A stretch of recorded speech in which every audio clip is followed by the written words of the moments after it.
আসসালামু আলাইকুম। বাইরে প্রবাস জীবনটা একটা অদ্ভুত জেলখানা। এখানে কাজ শেষ করে যখন রুমে ফিরি তখন চারিদিকে দেওয়ালগুলো যেন আমাদের একা থাকার কথা মনে করিয়ে দেয়। আজ অনেক দিন পর মনে হলো আপনাদেরকে সাথে নিয়ে কিছু সত্যি কথা বলি বা শেয়ার করি। আপনারা তো অনেকেই জানেন মালয়েশিয়া এখন অনেক নতুন নতুন আপডেট আসছে। সরকার 2026 সালের জন্য নতুন নিয়ম করছে, বাংলাদেশ থেকে নতুন লোক আসার ব্যাপারে ও কথাবার্তা চলছে, প্রায় 30 থেকে 40 হাজার কর্মী। কিন্তু ভাই, সেই নতুন লোকগুলোর জন্য আমার বুকটা কাঁপে।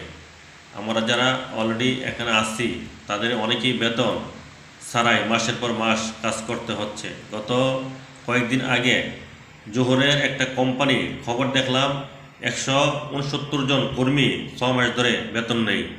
এর মধ্যে 104 জন আমাদের বাংলাদেশি ভাই।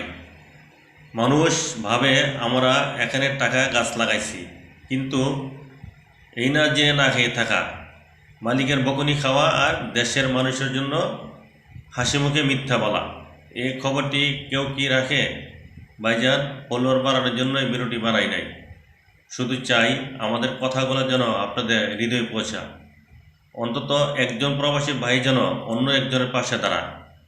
যদি মনে হয় আমার প্রবাসীরা একের অপরকে ভরসা হওয়া উচিত, তবে ভিডিওটা শেয়ার করবেন আর আমার সাথে জুড়ে থাকতে পারবেন। আজ লাইক না দিয়ে বরং একটা দোয়া করে দিয়েন সকল প্রবাসীদের জন্য। ভালো থাকবেন সবাই। আল্লাহ হাফেজ।